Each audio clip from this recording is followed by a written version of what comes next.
Hi, and welcome to my channel.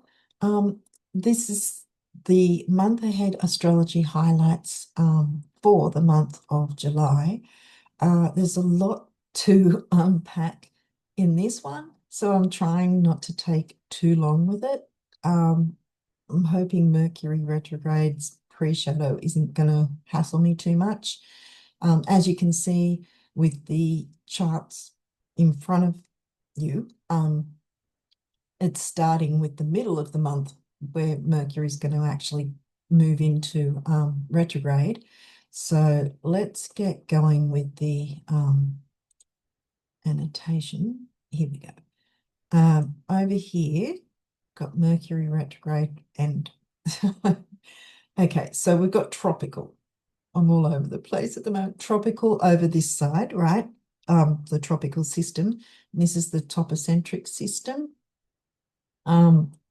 The difference is tropical goes by the seasons, so they cut everything up in neat 30-degree sections, whereas topocentric true sidereal works with the actual size of the constellations, so where the placements actually are.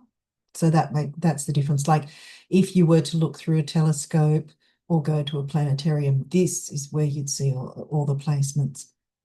So anyway, with that out of the way, we're in, well, depending on when you're watching this, most of you, I guess, will be watching it before the 17th, at least I hope so. And so that will be in the pre-shadow at that time. So this is literally the date when it's about to move into, see how it's S station retrograde there. So that means it's getting ready to go into retrograde, right? So yeah, so we're looking at Leo, and sometimes this happens with both systems that it will be in the same sign, but the difference here is, and I have accidentally covered that with a, okay, wait a second. Okay, so I didn't need to undo that anyway, because that's space minutes. 15 degrees is what tropical says Mercury in Leo is. Over here, it's right at 0 degrees. So it's going to be quite significant when something is at 0 degrees. It's quite potent, let's say. Yeah, so and so they're both in Leo. So we're talking about Leo themes here, and it obviously depends on where it falls in your chart, what house it falls into. If you're Leo rising, it's going to be in your first house, Aries house, um, or it could be any house. It depends what your rising sign is.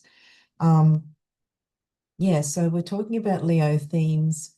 For some reason, I wanted to say the fifth house, which is Leo's house.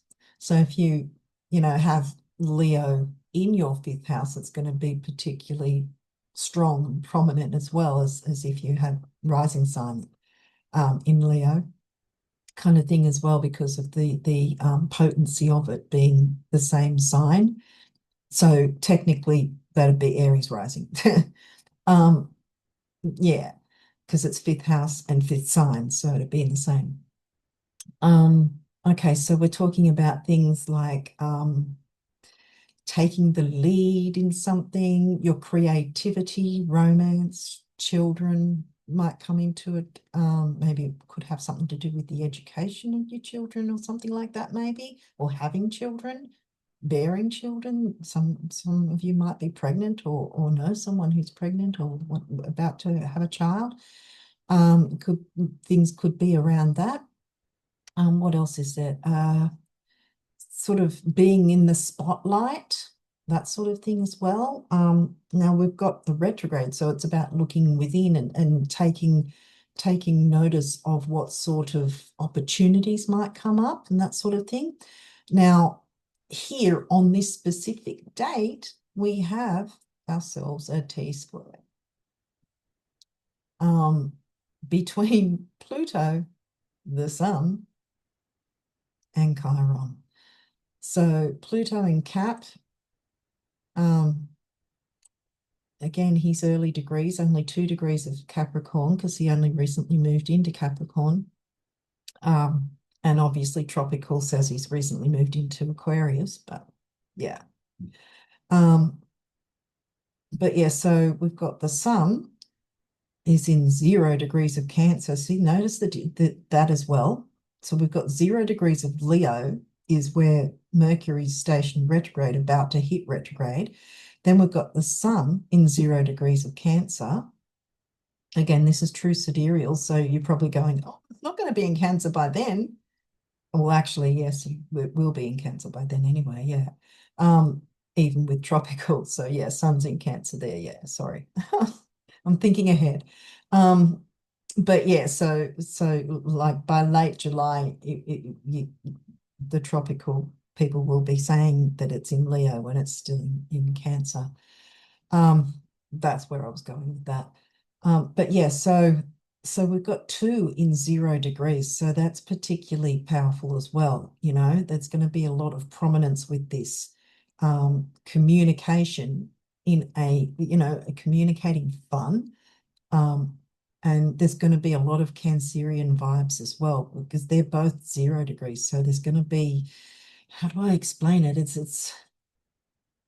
There's going to be I don't want to have to say it, but there's going to probably be tension, not just because of the retrograde, but because we have by now, by that date, passed the full moon. So this is going to have full moon energy. And here we've got a T-square. This is why I want to talk these things through, because it's all fun and games, so to speak, with all the trines and sextiles, but they're not the difficult aspects to work with. They're about helping us take action, I suppose, if we choose to. And they're in blue. They're the easy aspects, but the hard ones are what we really have to be aware of as well, while we're working with the easier ones and going with the flow, and so to speak. The trines going with the flow, the sextiles taking that opportunity. But with the harder aspects, we need to sort of know how to get around them so that the trines and sextiles can balance that out better, if that makes sense.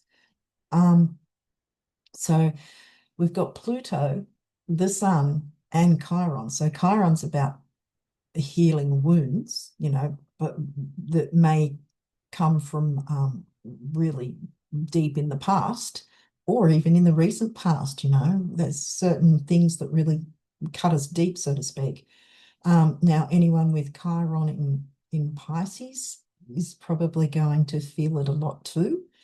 Again, Chiron in Pisces and sidereal, probably be a few of you saying Chiron will be in Aries. Well, here in this chart it is, but like if you've got a tropical chart, it'll show Chiron in Aries when it's probably actually Pisces.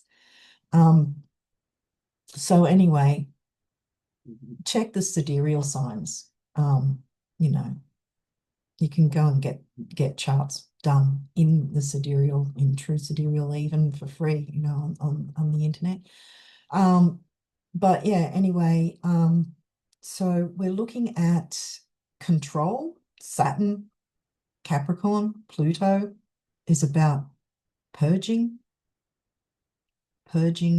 things, purging things that have wounds that we've held on to, probably, shining light on that, because that's what the sun does. Even in tarot, the sun card is about shining the light on things, and in this case, this is pretty much the same, shining the light on those things. But this is also home, family, the sign of home and family, depending on which house it falls in your chart. With regard to the home and family, and any wounds from perhaps addictions, or I don't want to be, how do I put it? I don't want to be triggering, but maybe if someone in your family or someone you know of that's like family has had addictions, and dealing with that, the control aspect of that, like maybe finding control over it, or dealing with the fact that it has had control over someone, maybe, you know, that sort of thing. Because here we've got Mercury, communication in Leo. Leo likes to put themselves first and just have fun.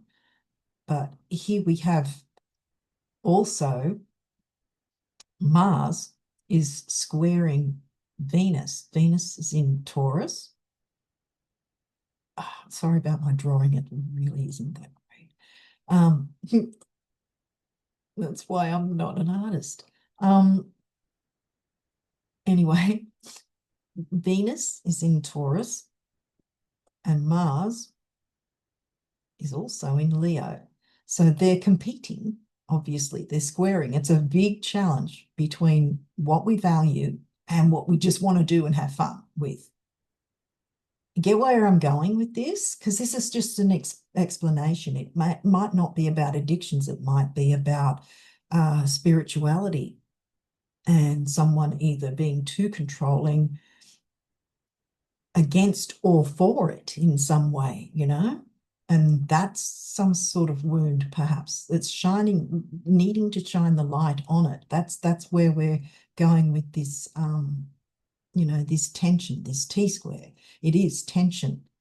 And like I said, we by the 17th, we would still be in the full moon energy. Just, I mean, yes, the full moon has the most potency at three days around about that specific date. And I think the full moon, well, yeah, it's on the 11th, I think, over here.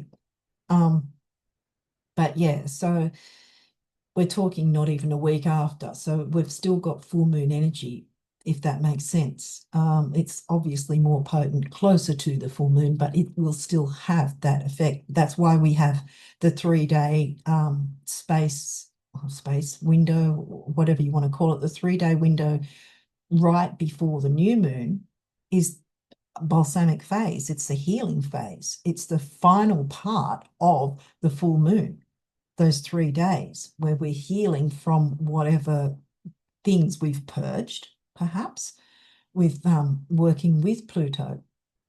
So yes, so even though I've jumped ahead, I wanted to get Mercury retrogrades things out of the way first. And sorry, I haven't sort of done all the writing over here. I get sort of engrossed in this because this is the one I follow. Sorry about that. Yeah, so there's the tension to fight with Mars wanting to be me, have fun, and all the Leo themes, and Mercury's also smack on 0 degrees. So Mercury's wanting to communicate that, and there's poor Venus, gentle Venus, squaring with Mars, saying, "Hang on a minute, let's look at what we value, who we value, including ourselves." Back to Chiron. See how it all sort of mingles together? So it might not be so much about addictions. I mean, addictions can be in any form, really. They don't have to be substances. They can be addicted to a person. They could be addicted to social media, binge watching movies, or Netflix, or whatever, you know. It can be an addiction to a belief system. That's more Sag, though. Although Jupiter co-rules Pisces, Neptune, Pisces anyway, with Neptune, you know. So it could be that sort of thing, like you know, like not so much belief systems, but like spirituality. Things like ESP and psychic ability, and perhaps has there been some sort of control aspect that has stopped you from shining a light on that and looking into that and having a bit of fun in that area, bringing about self-worth, if that makes sense? Or has the control aspect been you've been looking into that too much and sort of disregarded family needs, perhaps? Because it's who you value as well, not just what things we value, but who we value, including ourselves. What else do I want to make a point of here? I think that's about it for this chart. So I think hopefully I'm making sense. It's just that trines and sextiles are fantastic, and so it's sort of like they're not something to worry about, if that makes sense. Like I said, if we can work out what that means for us, those sort of themes of Capricorn versus the sun in Cancer, Capricorn versus Cancer, there's the opposite signs for starters, and then gentle Pisces. So Cancer and Pisces are gentle signs pretty much, while Capricorn and Saturn is not known to be gentle. Yeah,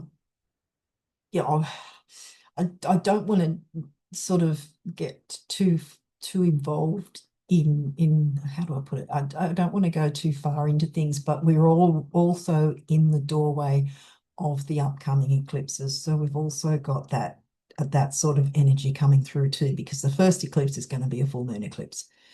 Yeah, so we've also got that sort of lingering as well, because we're within the 3-month period.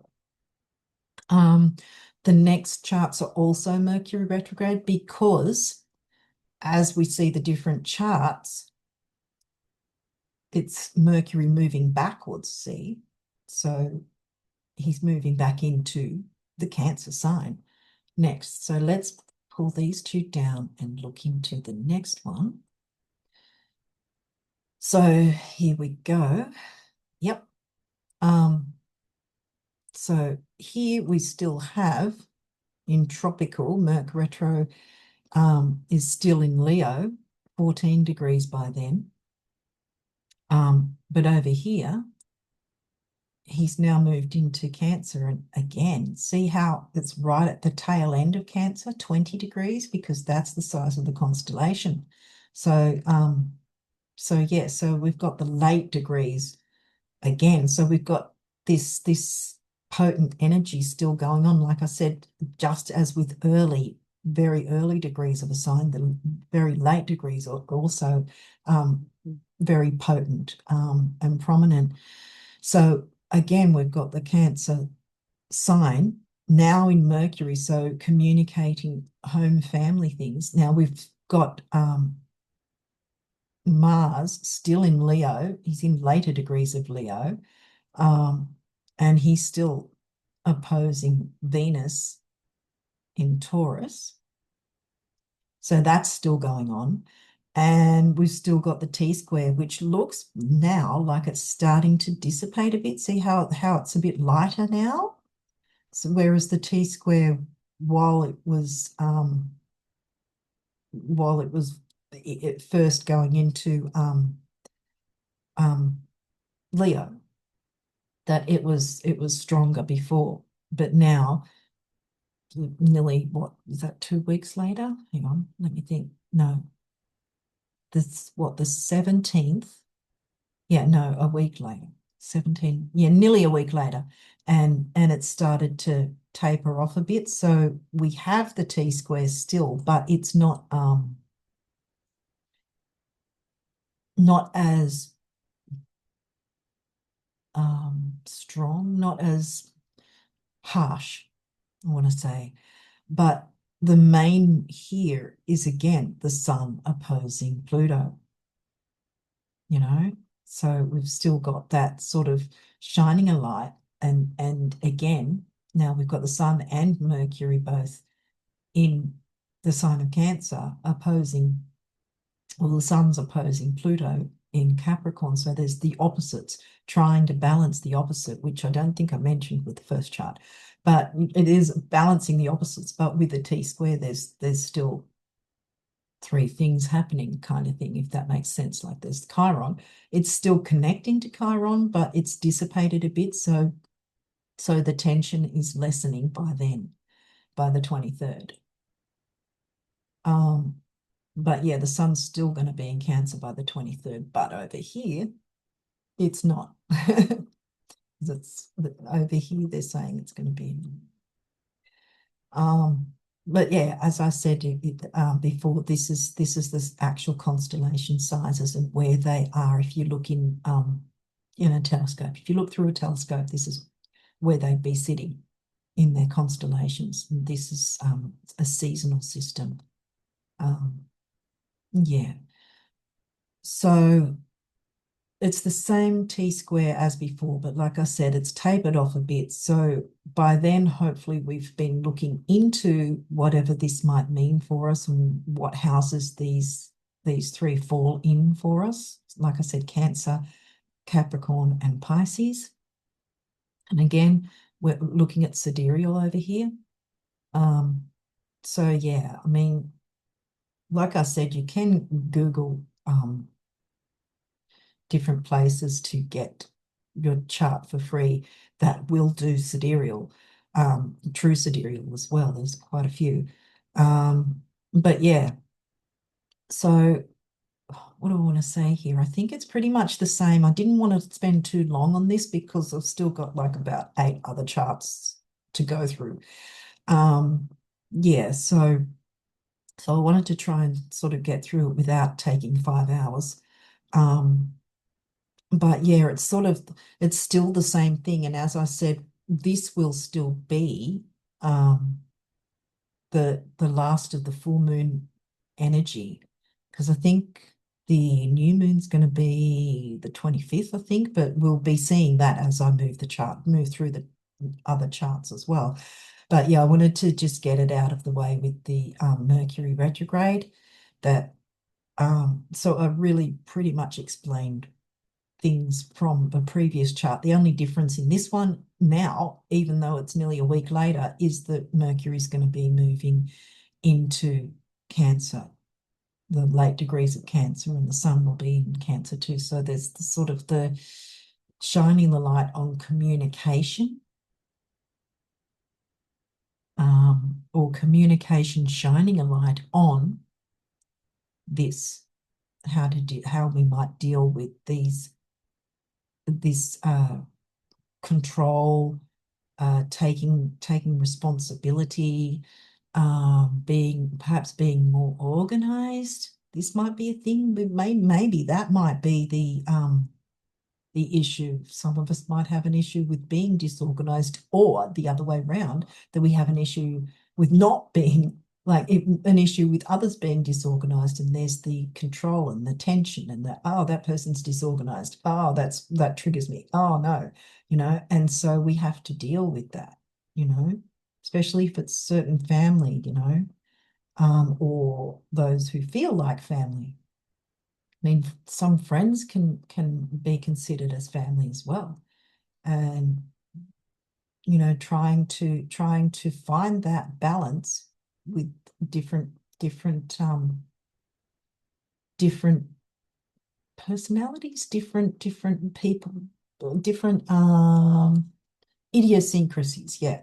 Because see, we've got Mars still squaring Venus. So there's the opposites there. Mars taking action, Venus wanting to just be gentle and take it easy kind of thing. And it's sort of the same sort of thing is applying here, of finding the balance of the opposites, and also the challenge of working with both of these energies, the gentle Venus and the aggressive taking action Mars sort of thing.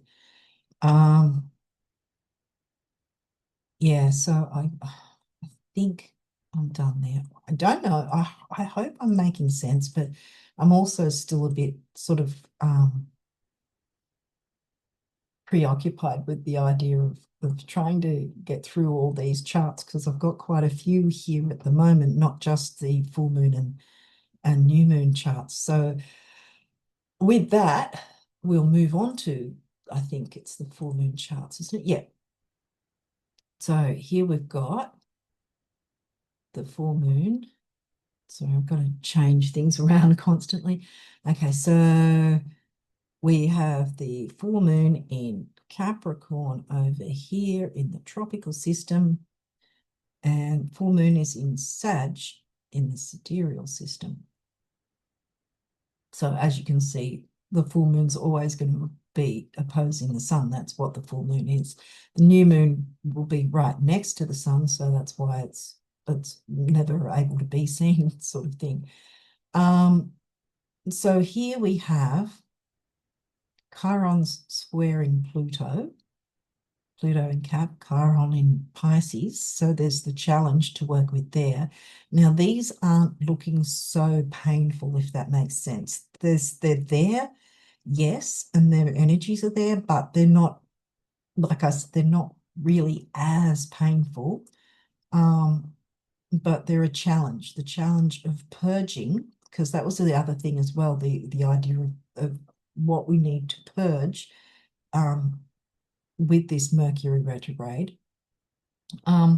So yeah, so purging tendencies to be overbearing, perhaps, that tend to trigger us or someone else, or the other way around, or we get triggered by others being, you know, too controlling, perhaps, and trying to, you know, deal with that challenge in some way that we can handle it and work through those triggers.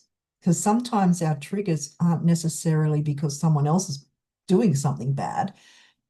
It's just a trigger for us. It just reminds us of something else. That's the whole point of Chiron wounds, that they are from long ago often, or something, you know, that was perhaps traumatic to us. So now we've also got Jupiter is squaring, I think that's Neptune. Yeah, it might be Saturn as well, though.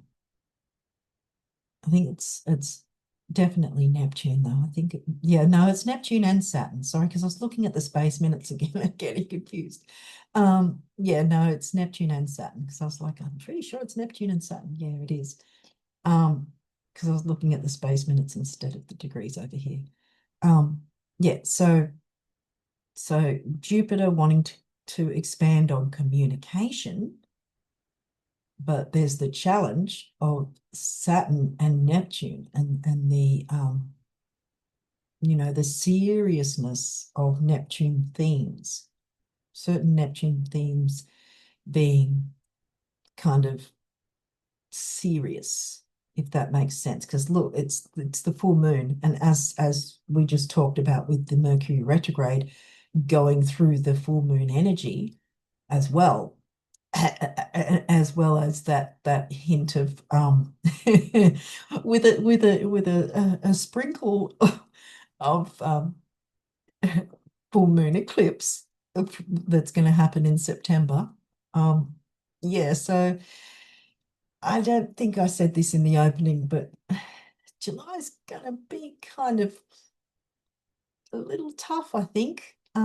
But if we can find ways to know how to work through the energies and what energies we are actually going to be working through, that is important to know, you know. Um,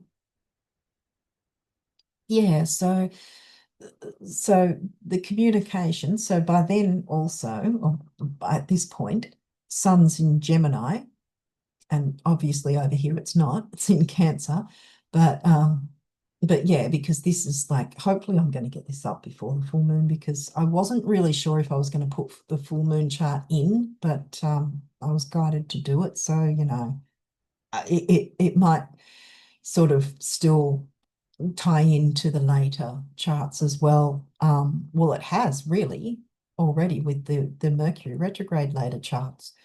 But yeah, so there's the emphasis on communication and whatever house that is that the Gemini falls in your chart. So there's this expansive communication, because there's light shining the light on expansive communication and the challenge of, working through the seriousness of Neptune Pisces themes, because we're looking at full moon energy. So, what sort of things we need to deal with. And here's the purging and Chiron. So there's definitely some of us are really probably either going to know someone or go have some sort of tension in that. Like, it's not going to be a completely easy time, but if we know what we've got to, what energies we're working with, it's going to be a lot less tough, if that makes sense.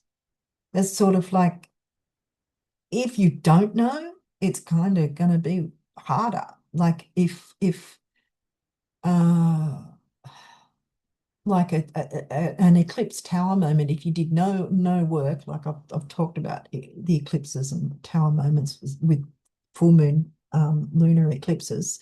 If we don't do the work and we ignore it, the tower is going to be a lot more painful than if we go, okay, this is where it's going to be in my chart. This is the sort of themes I need to look into.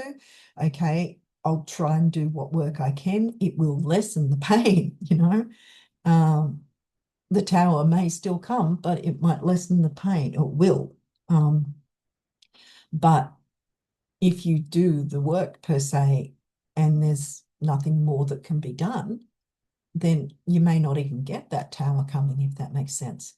Now we've also got, again, Venus and Mars are still squaring as well. But like I said, right at the start of this chart, these charts, these two, that see how the red lines aren't deep dark red. So it's sort of even, I mean, the opposition is the full moon anyway, but all the aspects, in fact, these guys are looking darker, so you've got Uranus with Neptune and then Pluto, so they've got sextiles. So that's opportunity, easy opportunity, to break up the status quo with regard to Neptune themes. Saturn's putting a bit of a dampener on Neptune themes in terms of full moon energy. What sort of Neptune Pisces themes, a cloudy mind, because that's another thing with Mercury being in the pre-shadows. See, because this is the 11th, Mercury hasn't yet gone retrograde at this time, but he is in the pre-shadow, so we're already getting Mercury's energy. So the idea of the perhaps foggy mind, with Neptune, the nebulous foggy mind we can get with a retrograde, and that's where arguments can come as well. That's another thing we may have to. That's why I said that things may be a bit tense, because with Mercury being retrograde, it's more easier for arguments to happen that may not necessarily happen without the retrograde being here, because it's all about communication. And yeah, Mercury's over here. But, what I'm saying is that there's an opening for expansive communication, even though Mercury's in his pre-shadow at this point, because the whole point of Mercury retrograde is to communicate and clear any misunderstandings, perhaps, so that certain things can be purged that might, purging certain things that are triggering, perhaps, so that you're not so easily triggered, or so that perhaps situation is no longer there to trigger you, if that makes sense. Hopefully it does. So let's see if we can move on to the next. chart. Um, oh, I didn't talk about Sagittarius. That's where the expansiveness is too. I didn't talk about Sagittarius full moon. Sag, full moon, easygoing Sag. So we're talking now about things like um, travel, long distance, higher learning, um, like university. What else? Spirituality, religion, organized religion, belief systems, philosophy, freedom, wanting our freedom. And see, this is also going to be part of it because it's the full moon energy. So this is going to have its themes also permeating all these other bits and pieces I went through before, even though I wanted to get the Mercury retrograde situation out first. But there will be, and that's probably where I got the Sagittarius themes as well, because the full moon energy that's going to be lingering while Mercury's retrograde is going to be the Sagittarius sign, expansion, growth, the expansiveness with communication, shining a light on it, you know. So um having your how do I put it? Having your words being seen. I don't know if having your words being seen. What else do you want to say about that? This might be like written word, perhaps something written. Like social media, like you might or spoken word, or you can do that on social media as well, spoken or written, something expansive that people will see, and it shines a light on it because it's Sagittarius related, and it could be speaking about something, or it's a lot to do with communication though. It could be communication on, again, the negative side of Pisces, perhaps, like I said, with addictions and or being manipulated, that sort of thing. It can also be that can be another thing, because Pisces is about hidden enemies, where Libra's open enemies, because Libra's, legal, the law. You go to court, you're going to know who you're going to, who's in defense and who's not, who you're going against, whether you're in defense or what's the other one? Hmm. I've forgotten. But you know what I mean? Like both sides know who they're going against, so to speak, when they're in the courts. Here, it's not about the courts. It's about getting manipulated, pretty much, who you don't know, the enemies you don't know, the smiling assassins, the ones that'll smile in your face and screw you over behind your back, or gossip about you, or whatever. There could be something like that too, you know. Um, and Sag loves freedom and, philosophizing and all that sort of thing. Um, and again, this could also, like I was moving into the Mercury retrograde energies, some of you might have some issue around, university studies, or maybe finding a way to pay for the university studies, or what sort of subjects you're able to study, and there might be the need to talk that through as well, as in what's available, where you want to go with your studies, that sort of thing. It could be travel, have you got your passport up to date or something like that? The full moon might be shining a light on, looking into, have you got all your communications sorted out with that? You got everything, are you able to do your research to know where you want to go, or if you've got the availability to go or whatever, communication like that might be a thing as well. With the Capricorn being career, remember Pluto being in Capricorn, like I said, with the Mercury charts. So I'm just trying to give some examples that maybe you can look into your own chart and go, okay, well, this is in my chart, that in this part of my chart, in this house or that house or whatever. Because Sag might be in your 8th house, Sag might be in your 10th house, or your 4th house, or whatever, It depends what the house theme is. The 4th house is the Cancer house, 8th house Scorpio, 10th house is Capricorn. It makes a difference with the signs being connected, whether or not there's anything in the house or not, whether it's an empty house or something's in it, like the moon in Sag, for instance. But yeah, so there'll be the Sagittarius themes overall, right? With the full moon energy being for that 2 weeks, as well as the Mercury first in Leo and then in Cancer. So those will be the prominent signs. First Leo, and then it'll be first Sag and Leo will be the main ones, and then Sag and Cancer, if that makes sense. Yeah, so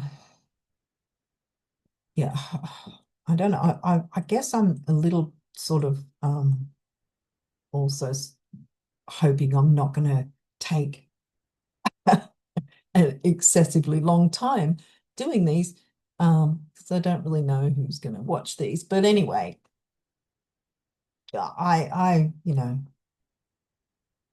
it's important to me. I love astrology, and to me, I want to know how to work with it, not just go, oh, okay, this is this and this is that, and navel gazing, so to speak. I want to know how in the real world it will play out.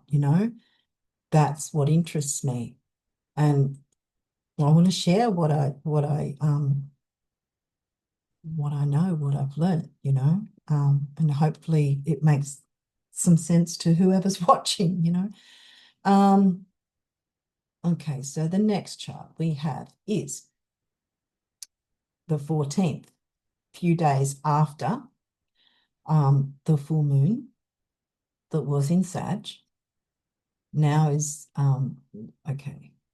Well, now over here it says Pisces, but over here it's in Aquarius. Which incidentally, if I remember rightly, the full moon eclipse is going to be in Aquarius, sidereal again. I have to sort of reiterate that so that you don't go, hang on a minute, it says this, that, because it can get confusing, if you're going by one and then it's, it can be a bit discombobulating. It has been for me. In the start, it was really like, oh, what, wait a minute, this isn't this, this is that. It can get kind of confusing initially.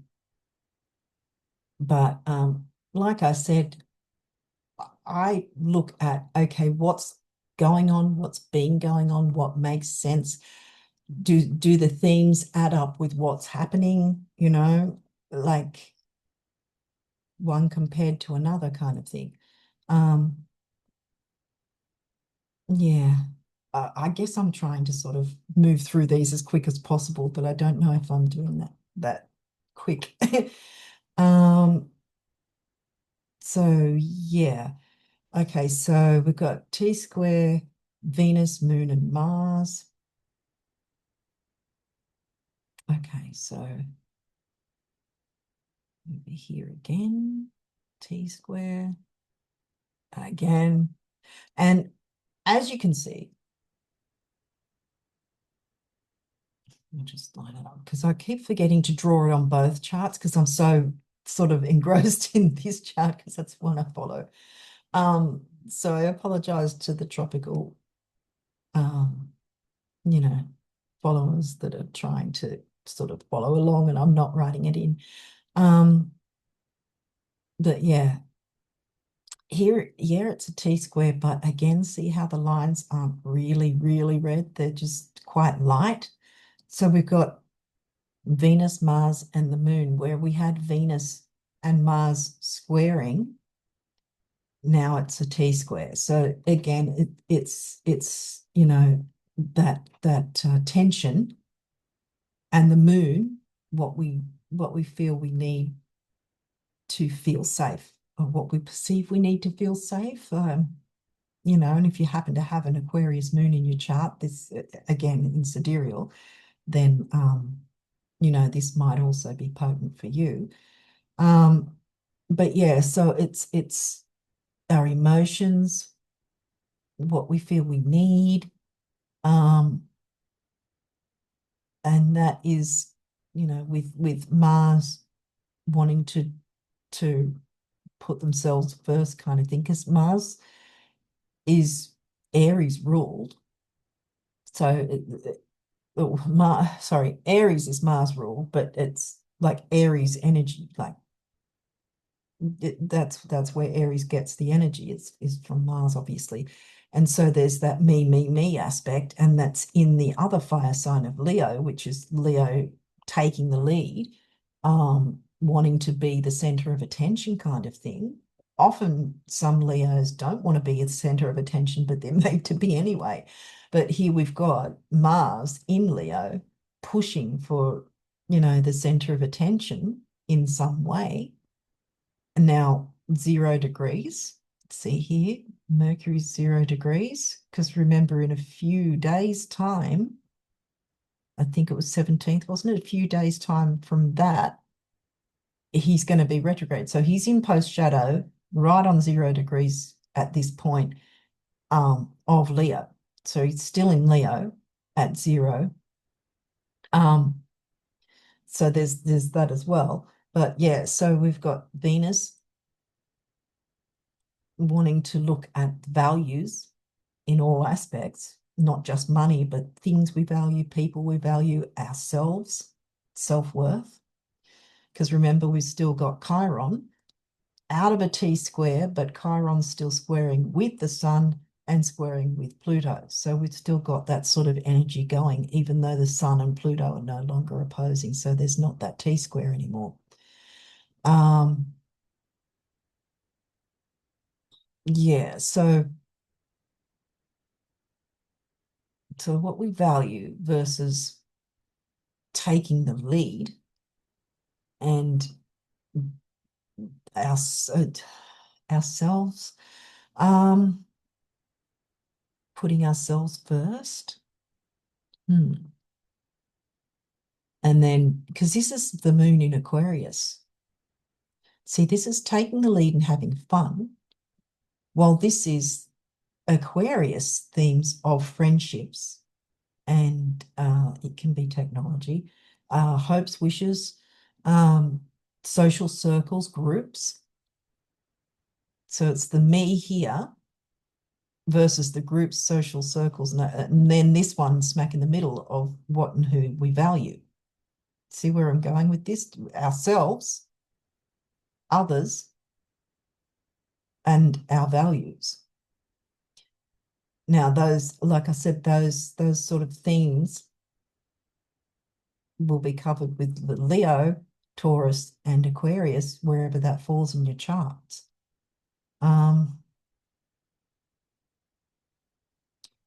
Yeah, so that's emotional. So if there's social circles, groups, communities, there might be some sort of emotional aspect to that. And this T-squares can, like I said, can be tension. But again, as I said at the start, this is lighter, so it's not as strong, but it's still there. It's still making its presence known. So there's the how do I have fun and put myself first, or put first what I value, versus balancing the opposites of groups and social circles and technologies and whatever, because this is where the emotion's going to come in. if that makes sense. If there's any tension, the emotional side is going to come in through this. So again, we're in full moon energy, and we've also got Sag, and Sag likes his freedom. You know, Jupiter, Sag, he likes his freedom, and freedom versus, you know, groups versus what are our values, you know, working all that out, you know, taking on the challenge, working through that challenge of how do we balance that?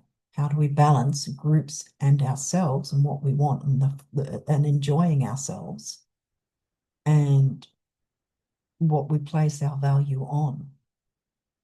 You know, are we too self-focused, or are we too giving to the groups and finding that we're getting a bit emotional because we're not getting what we want from it or something maybe? Or we're not putting enough of ourselves into the groups. See that this is where the emotional side's going to come in, here in the Aquarius energy, wherever that is in your chart. So balancing that out, taking on the challenge to find the balance with what we value, and perhaps finding a balance to value both sides, you know, of having our own fun and enjoying ourselves while being there for our groups, communities, social circles, so to speak, perhaps. And again, I keep forgetting because, like,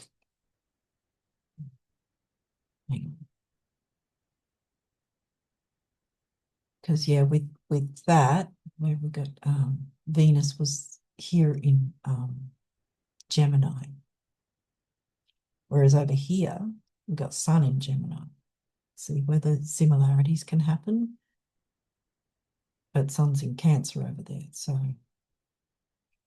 yeah, okay. What else did I want to?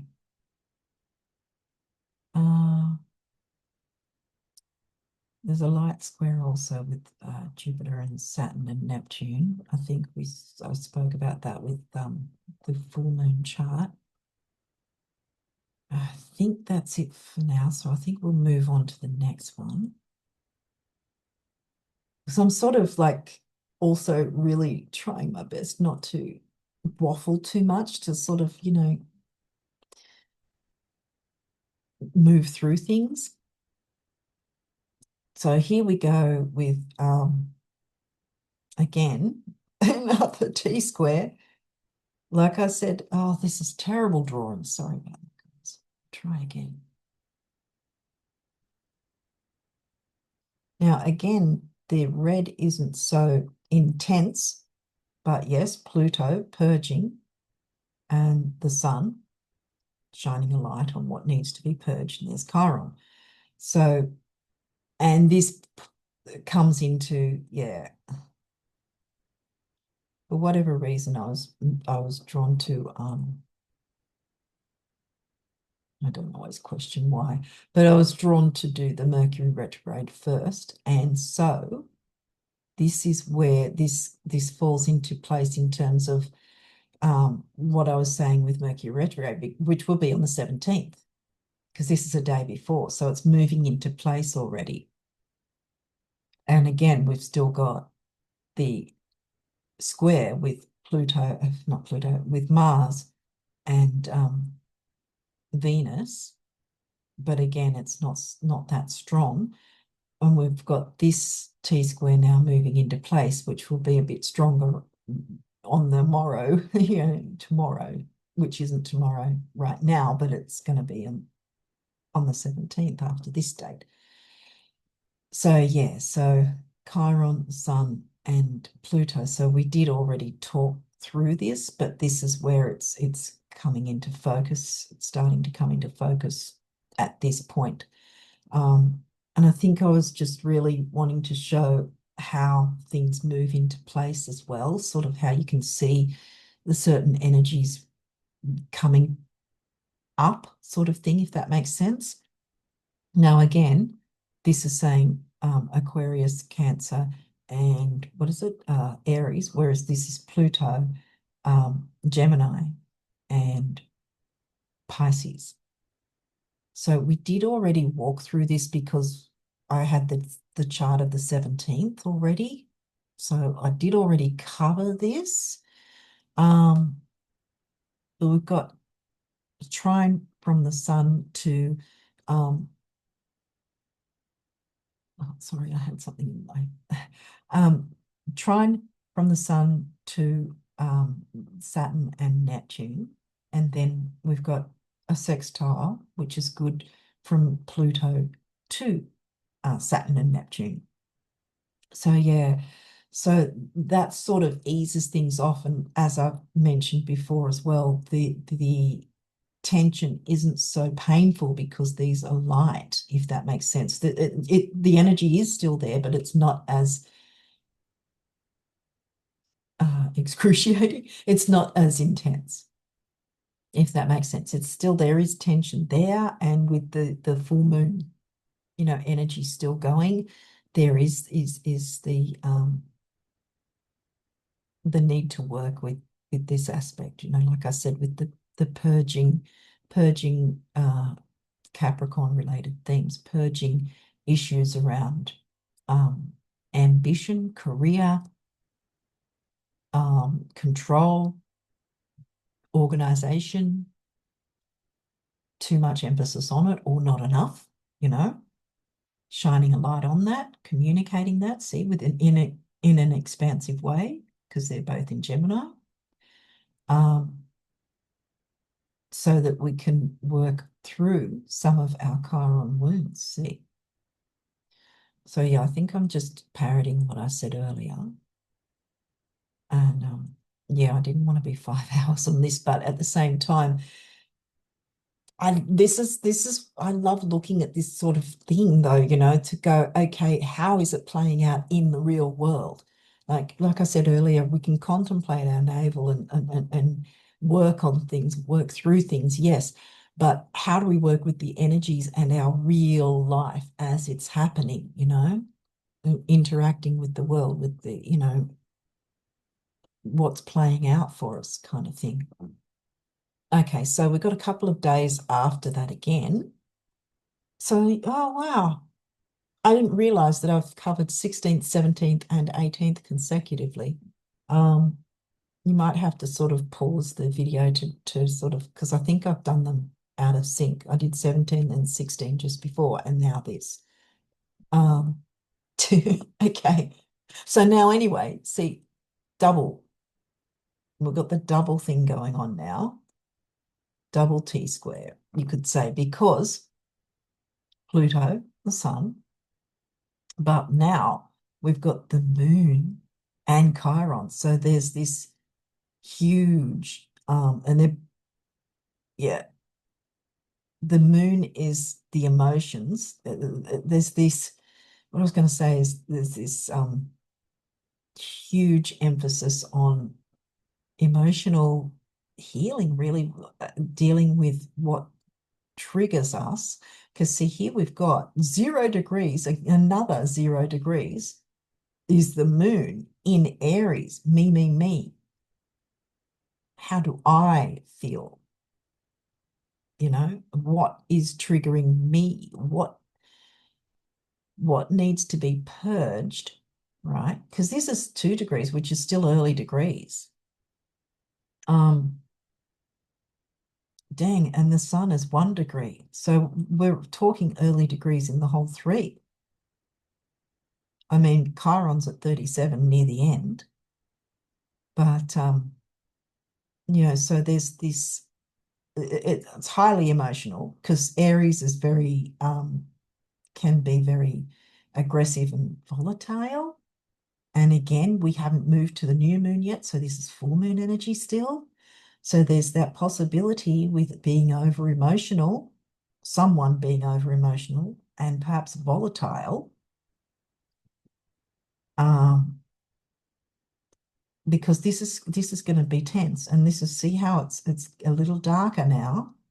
These lines here, they're a little darker now. So that's sort of the tension is more there than it is with shining the light on what needs to be purged, so to speak. But here's the purging that needs to happen with Chiron and the moon, and then the light is shining on Chiron and the moon, if that makes sense. So it's really sort of similar anyway, if I know I'm talking like hopefully I'm making sense. But yeah, shining the light, it's in Cancer. So again, there's this emotional side because the moon rules the Cancer sign. So we've got all of this emotion bottled up, perhaps, with Chiron, all this emotional tension, a lot of bottled up emotions, I think, that need to be purged so that we're not so triggered. See, because some things, we might, skip about with in life. Some of us might skip about in life or whatever you want to, however you want to say it. And everything seems, for the most part smooth, but we all have our ups and downs, but for the most part, everything seems smooth and everything's fine, la la la. Until something is said or done, and boom, we're triggered. Out of the blue, we're triggered. And this is what we need to work through. This is this challenge. This is this tension that we have to work through to shine a light on what are our triggers, what gets us over emotional, what do we feel. Yeah, because Aries, I think I spoke about this recently with an Aries moon, the idea of feeling because it's a me thing. See, like I said, with Mars being Aries ruler, the me, how do I feel? And this is right at 0 degrees. So there's the possibility, here we go, of arguments. I don't like you controlling me. See, I don't like you controlling me. Sun's shining on my wounds. Sun's shining on what I don't want.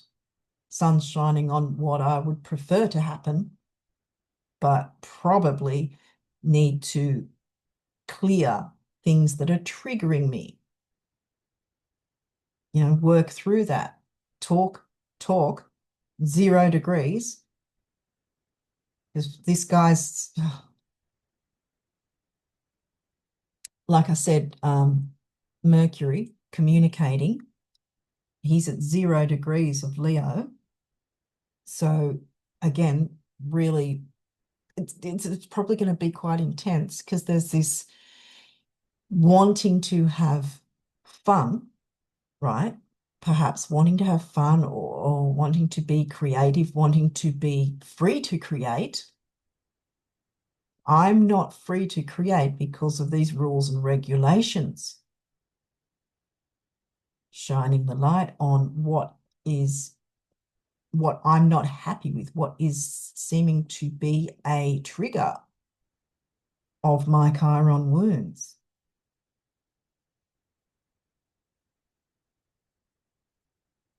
Because look at this as well. We have South Node with Mars in Leo. So that's another big thing there. 1 degree off each other.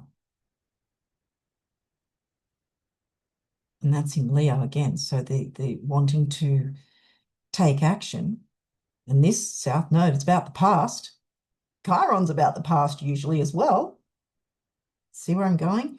And here we have these guys squaring Venus, our values, what we value, our finances, because a lot of the time our finances are intrinsically linked with our self-worth, how we value ourselves, what we value, whether we like it or not. And that, again, might be a controlling aspect that is triggering that we need to emotionally work through or work through our emotions about that so that we're not triggered so easily anymore.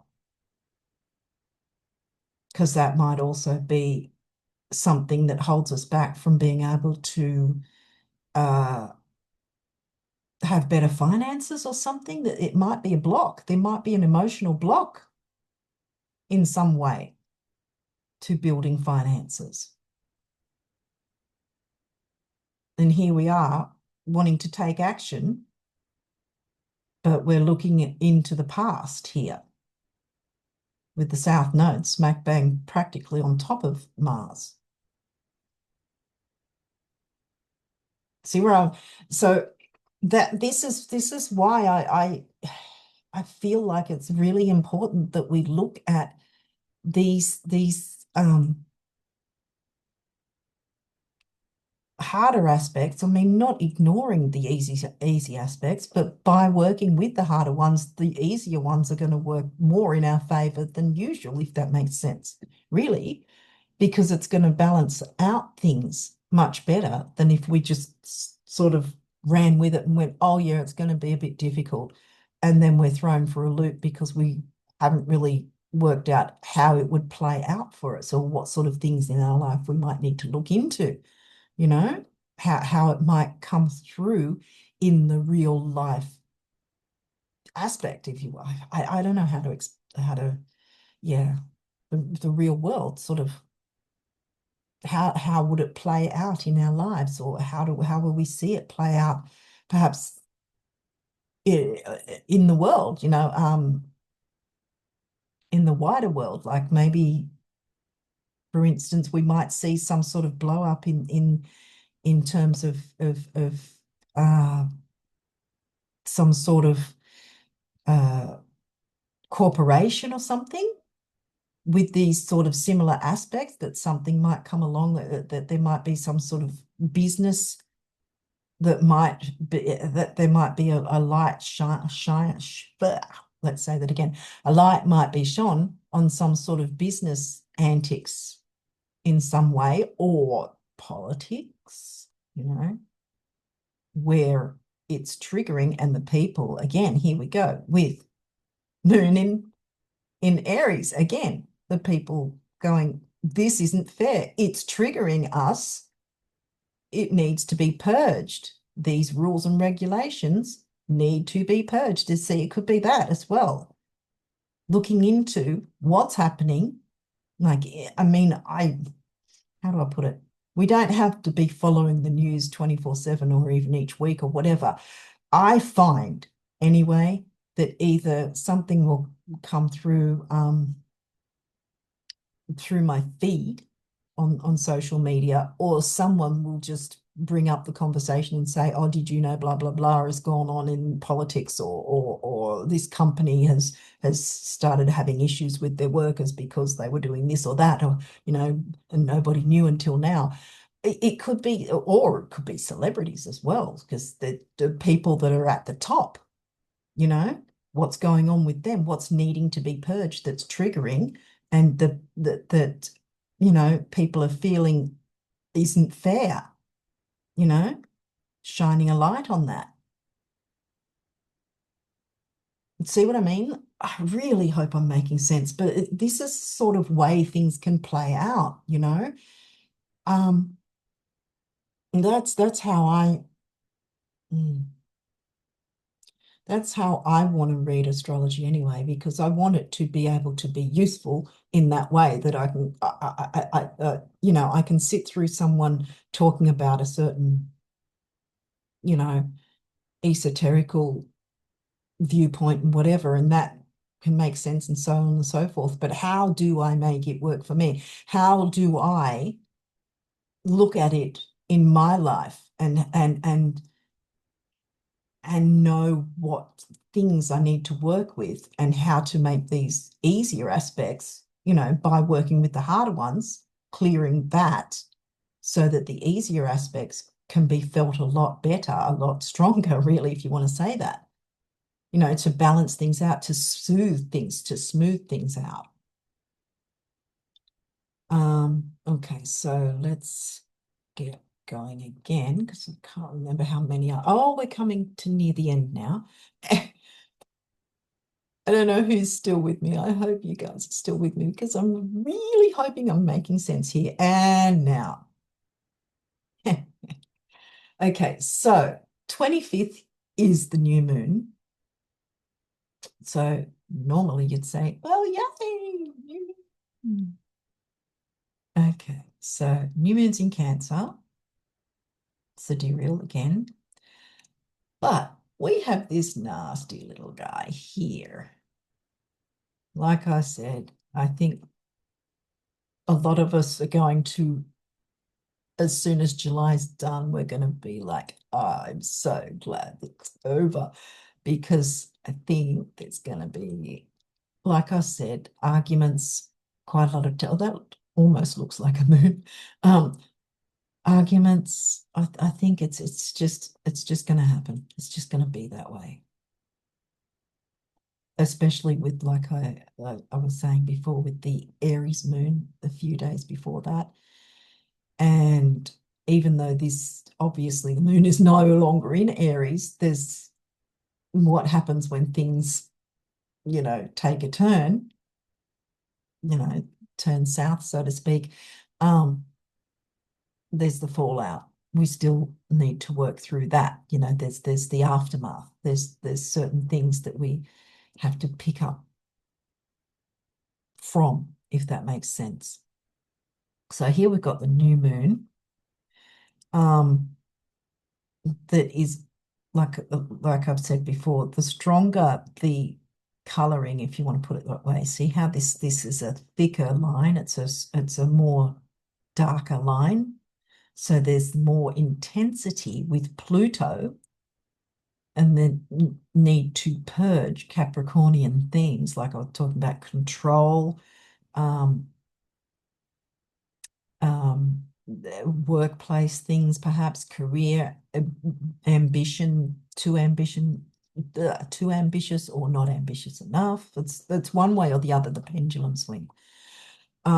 This is the new moon in Cancer, so we're talking about home family themes, comfort food, creature comforts.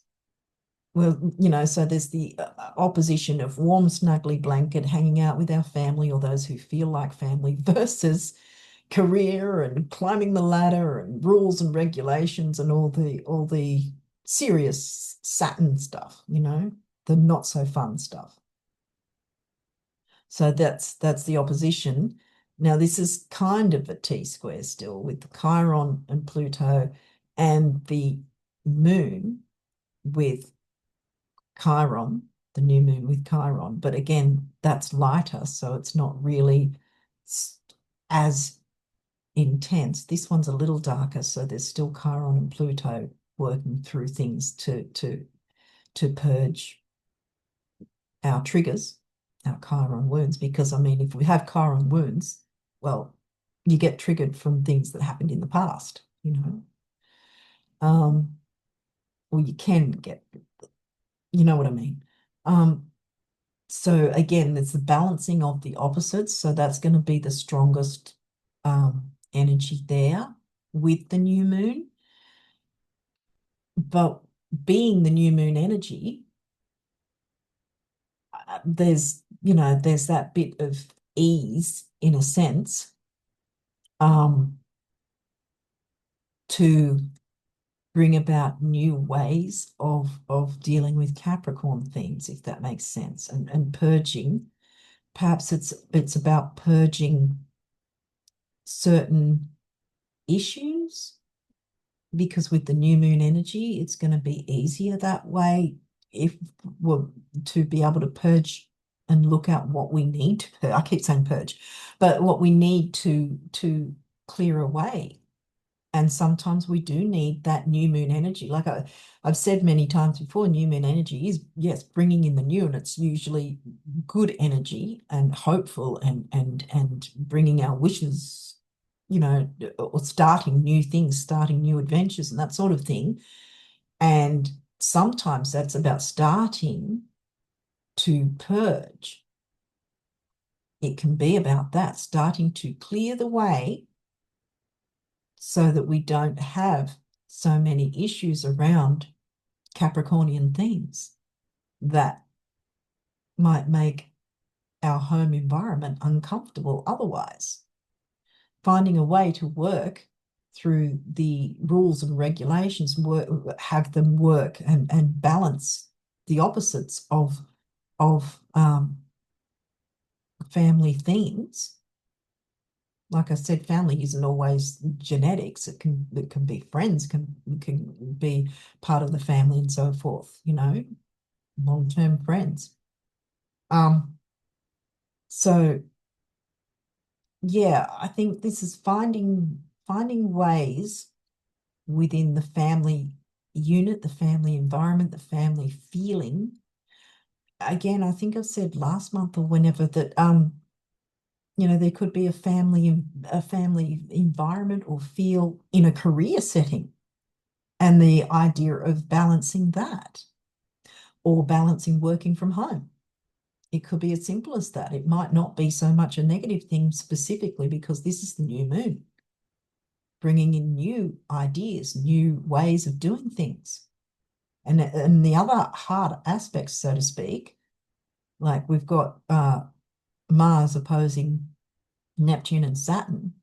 So again, balance of oppositions, and then Mars squaring Venus again, you know, but all these other ones are a bit lighter, so they're not as intense. If that the intense one is specifically the new moon versus Pluto in Capricorn.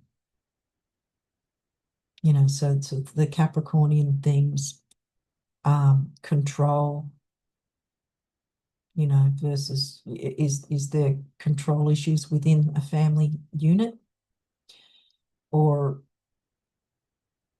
you know, is there the need to find certain ways to have healthy control, if I want to put it that way, kind of control in a way that's not manipulative and difficult, that's not going to trigger us down the line, or not going to trigger us at all, you know.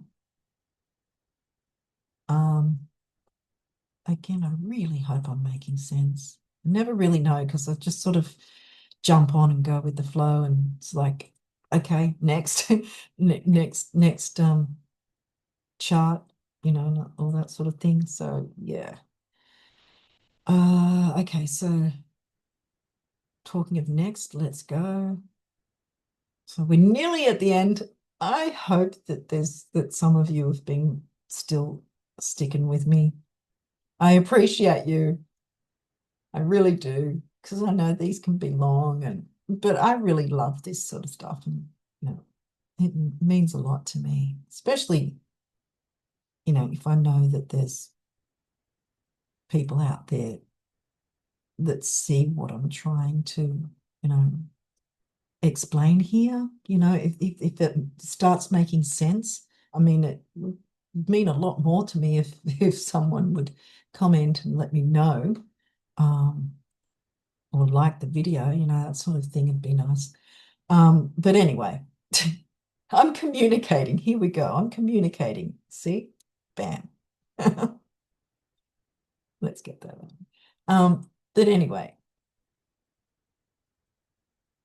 because yeah, it's still going to be in Leo. So I'm communicating in a fun way, I guess, because while I'm doing this, it's pre-shadow in Leo first.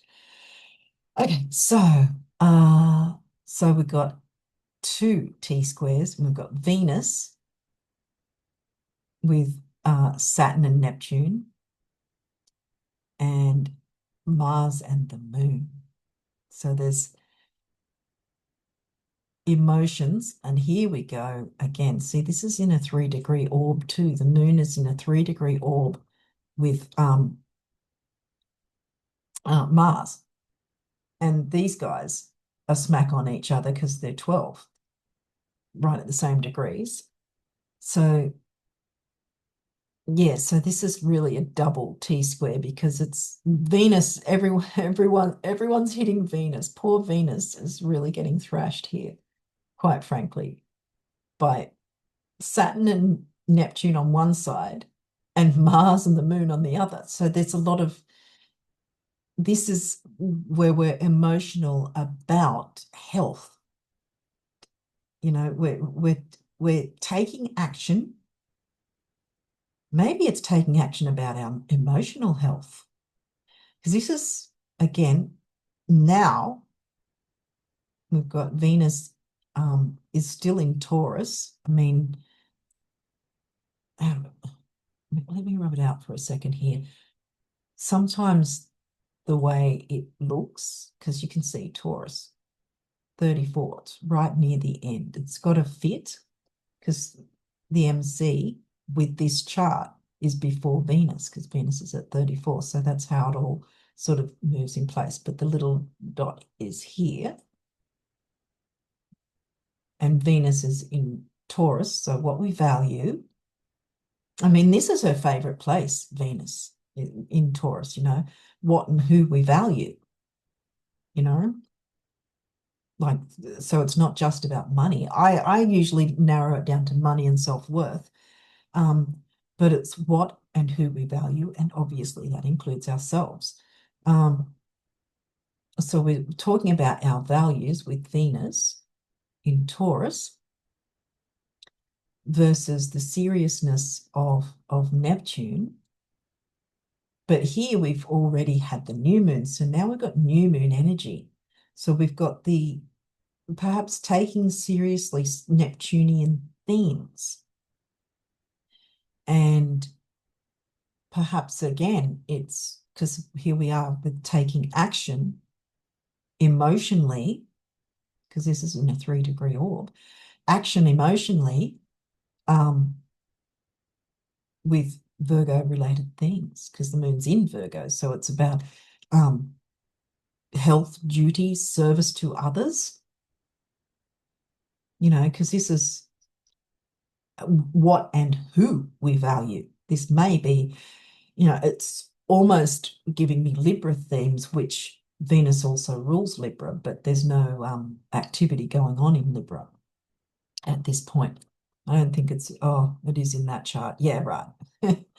But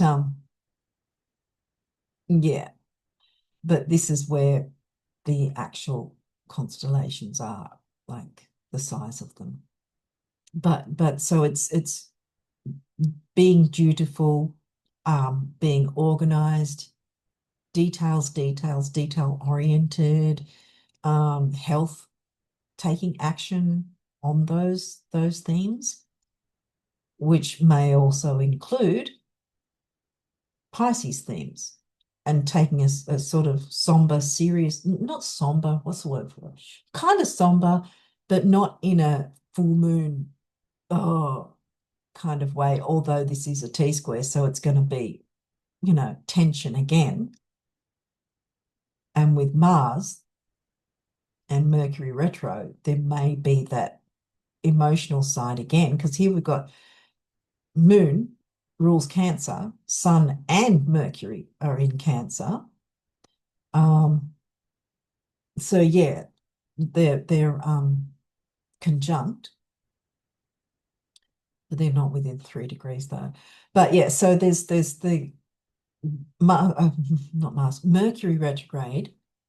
So there's the confusion with communication, which could get our emotions a bit heightened with, you know, Mars being aggressive, the planet of war kind of thing, the god of war, whatever, Mars. So there again, with the tension sort of, it could happen that way. But if we already know that, we can be aware of it and go, okay, so let's not try to trigger, there we go.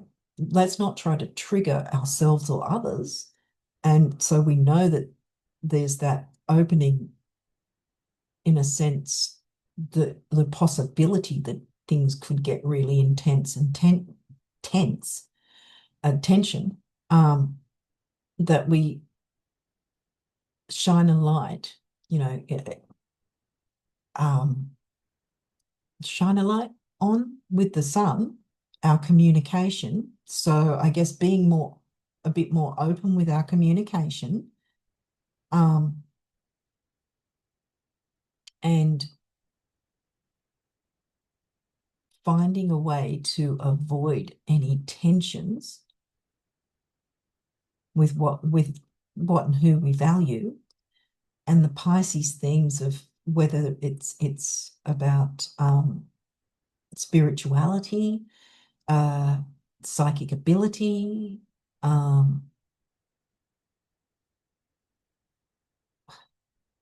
art, beauty,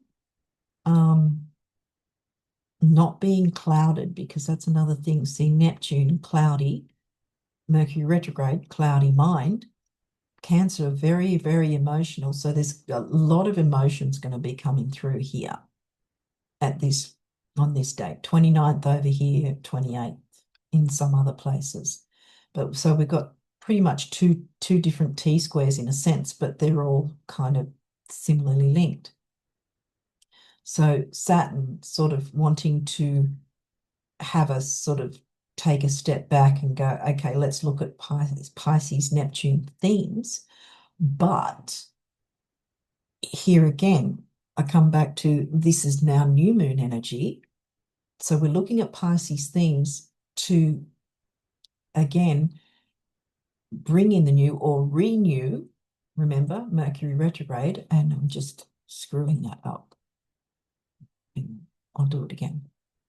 Bringing in the new or renewing with Mercury retrograde, shining a light on that perhaps by communicating what is important to us, our health, duty, service to others that involves in some way Neptunian themes. It could be about bringing your art,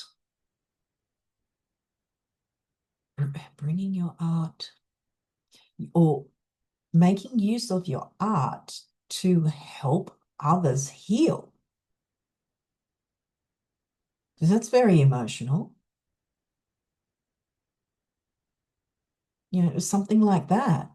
Because that's a sort of, I don't know if somber's the right word, because it's not like being melancholy. But it's sort of taking a serious but not difficult look at what sort of Pisces themes we can bring and get, you know, look at the details, get organized with it, because Pisces isn't really wanting to be organized, whereas Virgo does want to be organized.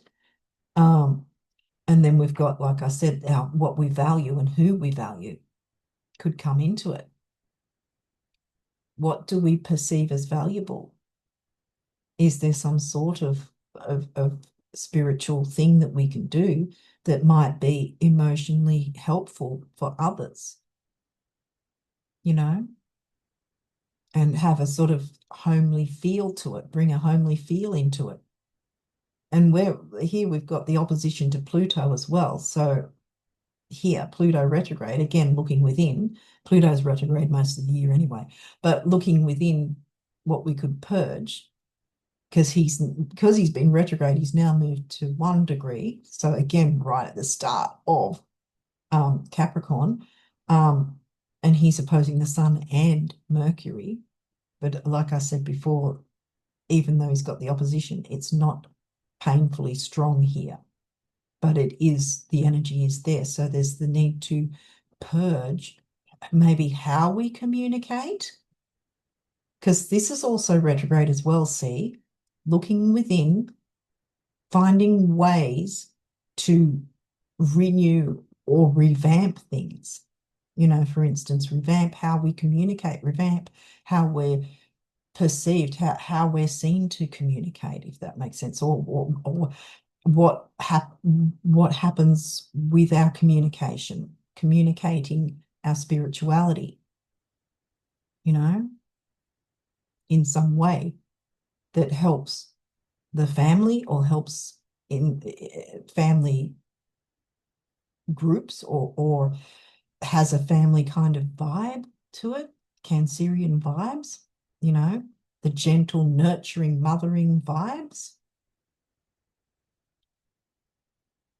And perhaps there's a need to sort of purge how we've been doing it so that we can renew and bring in the new, as I always say, with a new moon energy, because we're in new moon by this time. And there's our T square, the challenge, the opposition, and the squares. It's a challenge for us to look into these things and how we could make it work, depending again on what houses these all fall in for you, according to your rising sign. Because like if you're, well, here, the late degrees of Leo rising, but if you're Virgo rising as well, well, this would happen here as well. This would be where your houses would be. But yeah. What else do I want to point out? Well, we've still got Pluto squaring Chiron here.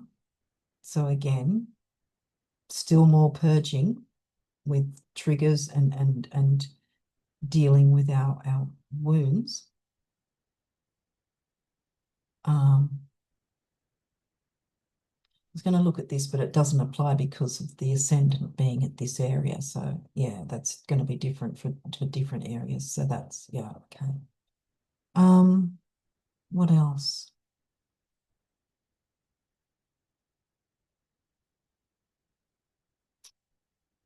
I think overall it is looking at how we approach duties, responsibility in terms of health, duty, service to others with the family environment, or a family feel to it, because remember, Venus is also Libra's ruling planet. So there's that idea of what and who we value. Money and self-worth, I usually narrow it down to with the values idea of Taurus and second house. Anyway, but yeah, so Neptunian themes could be, like I said, art or spirituality, psychic ability, perhaps looking into communicating and shining a light, which is bringing in the new of the psychic abilities you might have that would be of service to others. Purging perhaps the fear of shining your light on your talents. And that can be the T-square for you. It may not be arguing with someone else. It might be arguing with yourself. See? Chiron.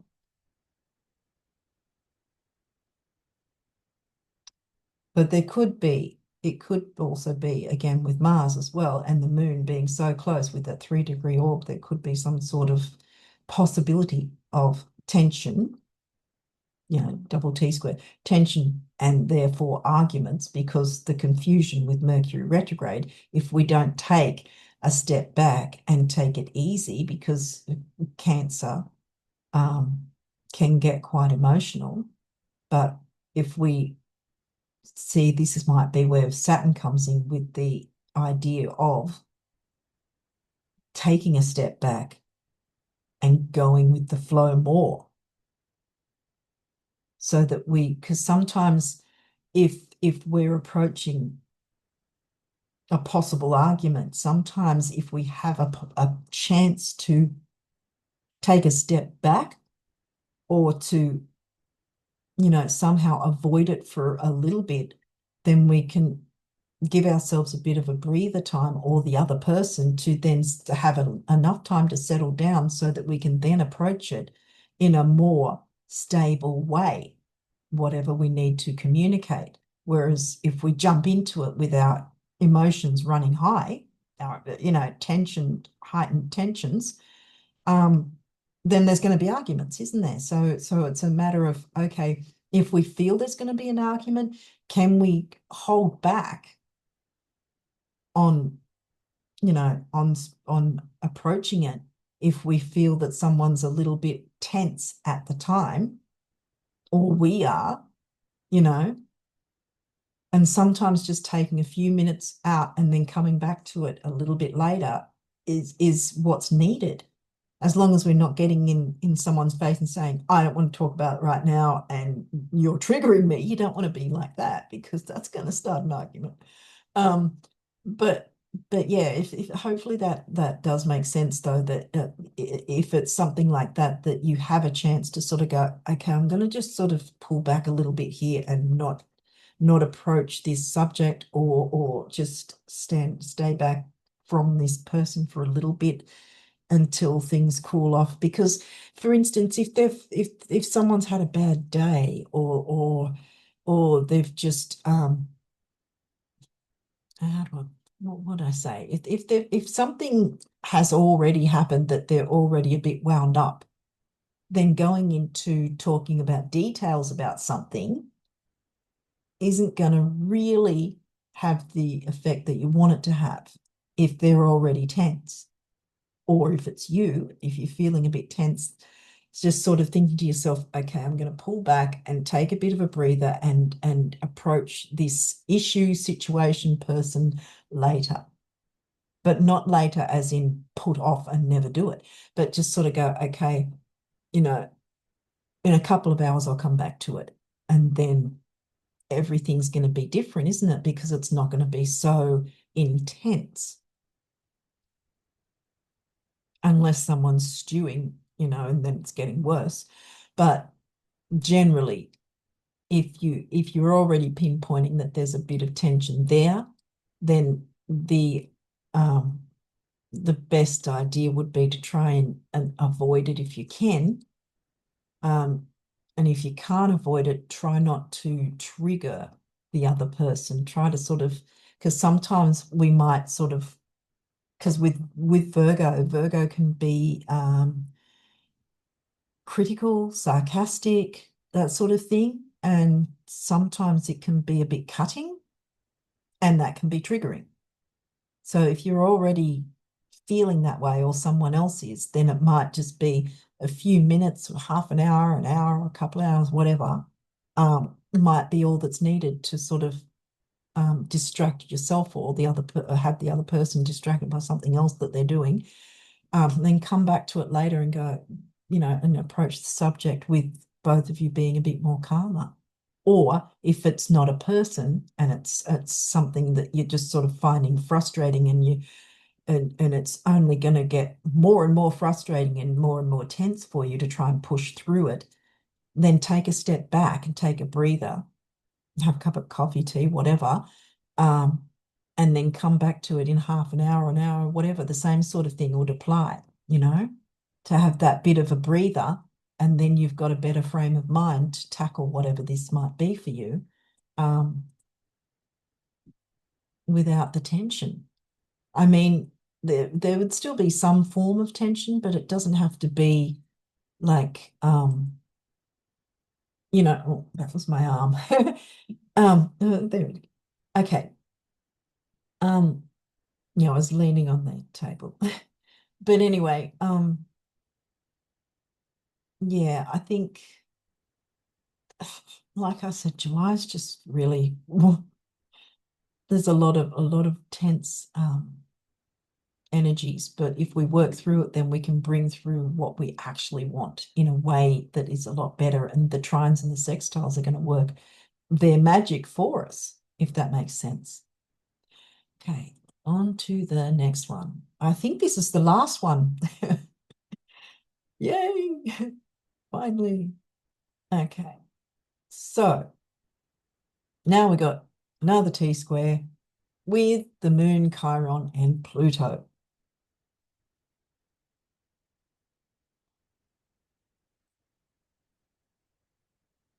And from what I've already said, I think you've got an idea of how this is going to come through. Chiron's retrograde as well. So both of these guys are retrograde. Ooh. So what we emotionally need in terms of Virgo, having routines, duties, details, health, duty, service to others, routines, that sort of thing, versus what we need to purge, perhaps in terms of routines, yeah, purging being out of routines, or purging certain routines that just aren't helping us anymore, because not all routines are healthy. We may have a routine of I don't know, that we doom scroll at a certain time of night or whatever, and it's essentially it's a routine. If we're doing it regularly, it's a routine. It's not necessarily a healthy thing. Or eating late at night or something like that. That's not a healthy routine. But routines can be something that we regularly do. And so purging that, because again, we're still in new moon energy. So purging that, because it's got to do with the past, sometimes, especially like something like a habit like eating at night, for instance, might be linked to some sort of chiron wound, and sometimes we don't realize that we use certain habits to soothe the wounds from the past, even if we're not aware of that. That's what we're doing. And here we need to have certain routines to feel emotionally safe. So what routines can we both purge, but also, like I've often mentioned as well, because I know I've been talking a lot about purging. I've said the word about 50,000 times in this video already. But what do we need to purge? But the other side of Pluto is that Phoenix rising, where because of what we've purged, we can rise from the ashes and be renewed and, clear the way, clear some of those chiron wounds, because it's really getting us to look into it right now. These two are in retrograde, or this is going to be in retrograde, because Chiron's stationed retrograde, again in Pisces. So the idea of going with the flow, Pisces themes of perhaps chiron wounds and the need to purge and clear those and get in a routine to do that. It's still bringing in the new, technically, with the new moon energy, by clearing things out, finding a way to clear things out,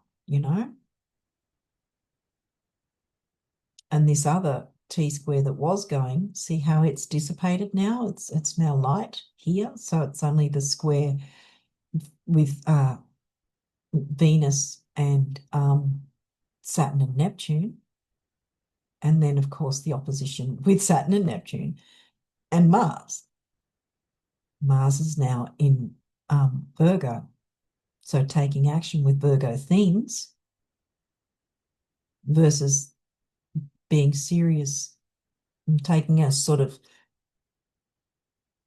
mature look at Pisces themes, of going with the flow, of seeing the importance of taking certain things easy, or being more easygoing when communicating, because Venus is in Gemini here with the communicating what you value in an expansive way, because, like,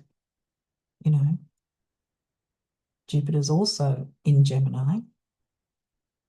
So we've got that Gemini theme coming again.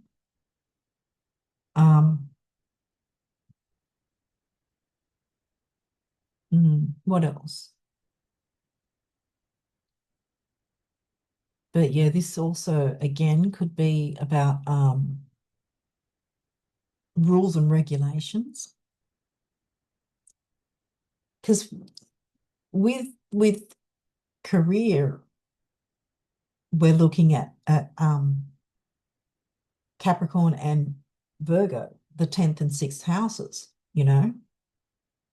with relation to career. So this could be something to do with career and the need to have a certain routine within that to feel safe, this might be just emotionally safe, not necessarily physical safety. The idea of safety within your emotions, your psychology, your uh, friendships, or whatever, even.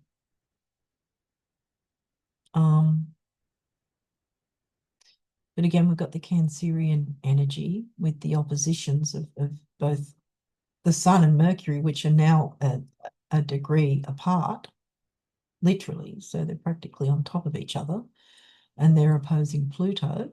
So we've still got that opposition as well going with the opposite signs, Pluto in Cap, while the Sun and Mercury are in Cancer,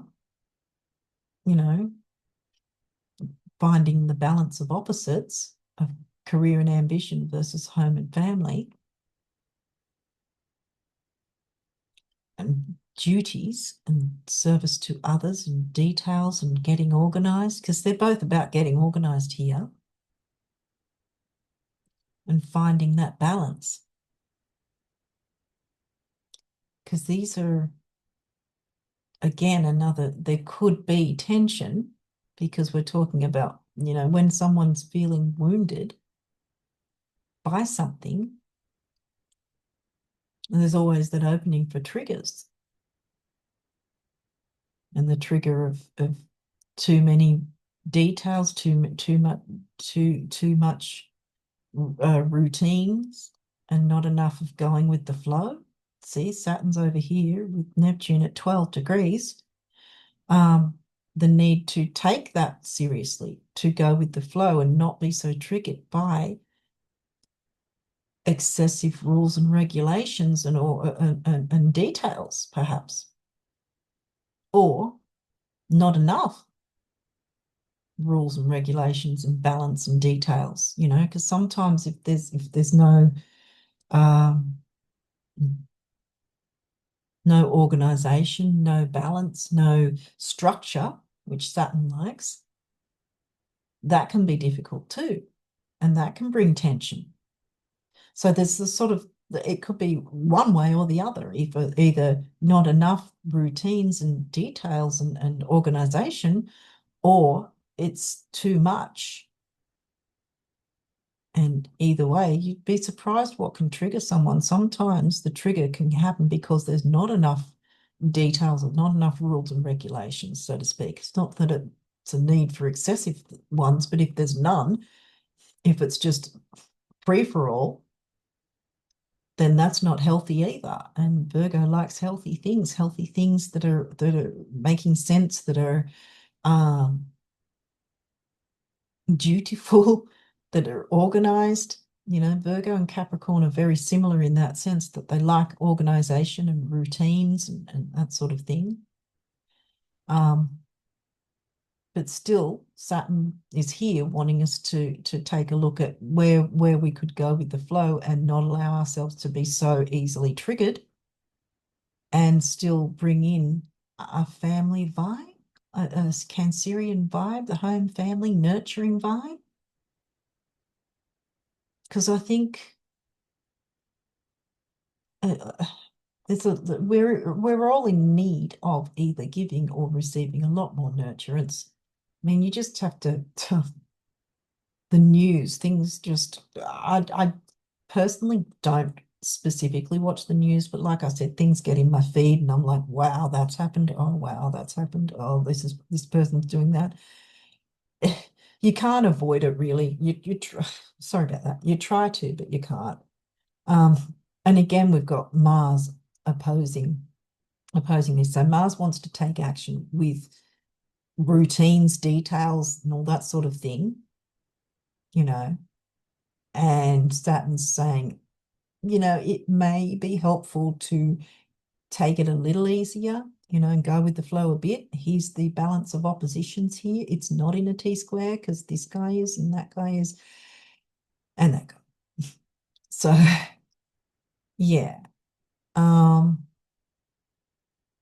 Like I keep saying, I really hope I'm making sense here, but I'm sort of trying to give sort of examples of what it may come across as, sort of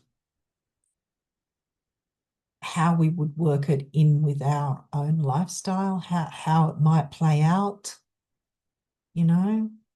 And it depends on what your rising sign is and where these signs fall in your chart.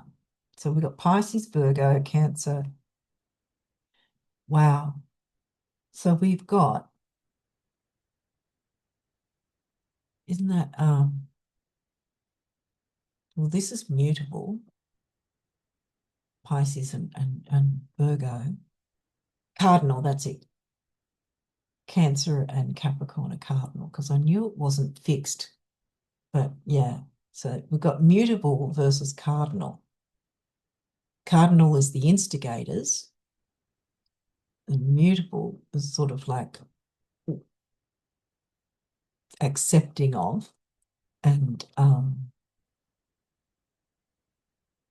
yeah, moving, how do I put it? Not manipulate, but sort of easily maneuverable, because it's getting ready to go back into the cardinal, if that makes sense, because it's cardinal, fixed, mutable, cardinal, fixed, mutable.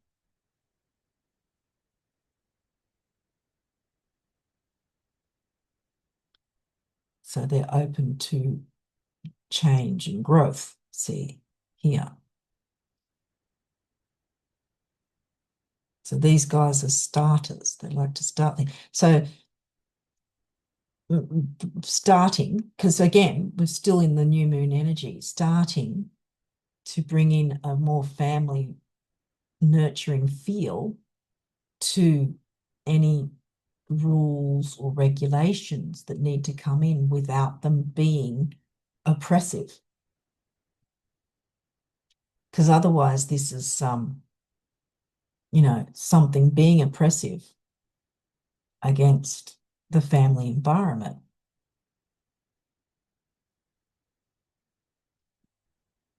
With the moon in Virgo, though, it's very